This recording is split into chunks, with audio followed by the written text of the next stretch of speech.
English math classes में आप लोगों का स्वागत है। आज हम आपको संस्कृत व्याकरण से संधि बताएंगे। ठीक है, संस्कृत में देखिए संधि जो होता है बहुत लंबा लंबा होता है। संस्कृत में ऐसे भी कोई व्याकरण पढ़िएगा तो बहुत लंबा लंबा जाता है, लेकिन हम आपको एकदम छोटा से छोटा बना कर लाए, एकदम जल्दी से याद भी हो जाएगा। आपको एक बार देख लीजिएगा तो तुरंत समझ में आ जाएगा। ठीक है, तो चलिए आइए हम आपको समझाते हैं कि संस्कृत में संधि कितने हैं, संधि क्या है। चलिए तो देखिए संस्कृत में है कि सबसे पहले की संधि कहते हैं किसको है। तो देखिए दो अत्यंत सहयोगी वर्णों के मेल से, जो है ना, सहयोगी वर्णों के मेल से उत्पन्न विकार को संधि कहते हैं।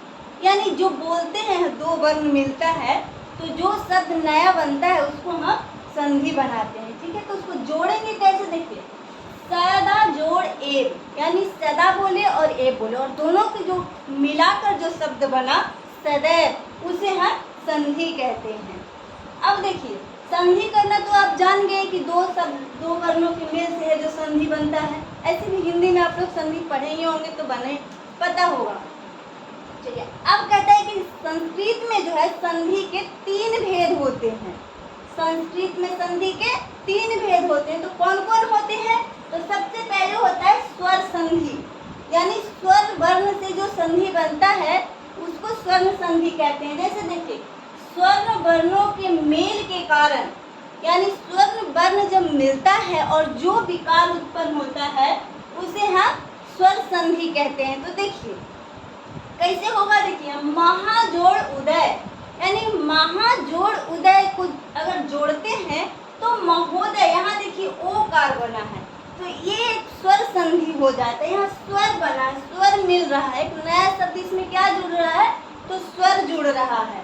देखिए महाजोड़ उदय महोदय, परम जोड़ ईश्वर परमेश्वर, फिर है लंब जोड़ उदर लंबोदर। तो ये जो होता है स्वर संधि है, इसमें हम स्वर संधि बनाए। उसके बाद आता है दूसरा नंबर में व्यंजन संधि। व्यंजन संधि किसे कहते हैं, व्यंजन वर्ण या स्वर्ण वर्ण के साथ, व्यंजन वर्ण या स्वर्ण वर्ण के साथ व्यंजन वर्ण के कारण, यानी व्यंजन वर्ण के कारण जो है जो परिवर्तन होता है उसको हम व्यंजन संधि कहते हैं। यानी आप समझ रहे कि स्वर्ण वर्ण या व्यंजन वर्ण दो शब्द बनता है और दोनों शब्द में एक शब्द के कारण एक अलग शब्द बन जाता है। जैसे देखिए यहाँ देखिए दिक् जोड़ गज, यहाँ दिक् जोड़ गज अगर हम करते हैं दिग्गज, यानी एक नया शब्द, इसमें बीच में आधा शब्द जुटा ना, ग आधा ग। अब इसमें आधा ग तो लिखा है नहीं, लेकिन यहाँ जो है विकार, यानी एक नया शब्द बना यहाँ ग। तो इस तरह से है जो व्यंजन का रूप ले लेता है, एक अलग से व्यंजन आया और इसमें व्यंजन संधि बन गया। यहाँ देखिए बाग जोड़ दानम, बाग दानम। इस तरह से अगर आप कहीं भी देखिएगा पूछेगा कि कौन सा संधि है तो फट से बोलिएगा व्यंजन संधि है। उसके बाद है सबसे लास्ट में विसर्ग संधि, यानी कि विसर्ग संधि जिसमें बिंदु बिंदु रहता है ना, उसको हम विसर्ग संधि कहते हैं। विसर्ग संधि के साथ स्वर या व्यंजन, स्वर और व्यंजन के मेल से जो विकार उत्पन्न होता है उसे हम विसर्ग संधि कहते हैं।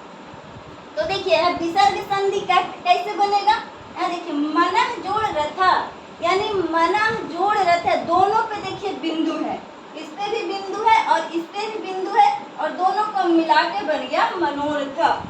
यहाँ देखिए बिंदु नहीं है, इसमें भी बिंदु नहीं है, लेकिन इसमें है, तो ये हो जाएगा विसर्ग संधि। इस तरह से अगर आप कहीं भी देखिएगा तो वो विसर्ग संधि हो जाएगा। जैसे देखिए सरह जोड़ बरह, यानी सरोवर, ये विसर्ग संधि है। नि जोड़ फलम निष्फलम, है ना, ये जो है विसर्ग संधि है।